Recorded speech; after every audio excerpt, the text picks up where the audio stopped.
3 personagens pra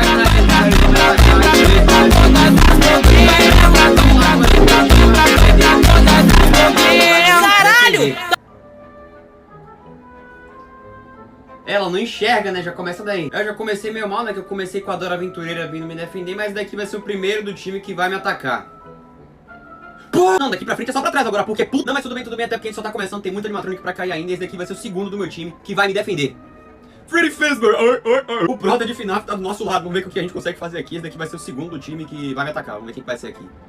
Tá me traindo, pô! Eu simplesmente não aceito, tanto é que eu vou fazer isso daqui de novo, esse daqui vai ser o segundo do time que vai me atacar. Pelo amor de Deus, pô! Pode botar o Fred, pode botar o Fred. Cara, o que eu vou fazer contra isso aqui? Puppet Golden Fred. Eu vou só evaporar mesmo. Vamos continuar aqui, porque agora vai ganhar animatronic muito foda e a Esperança é a última que morre.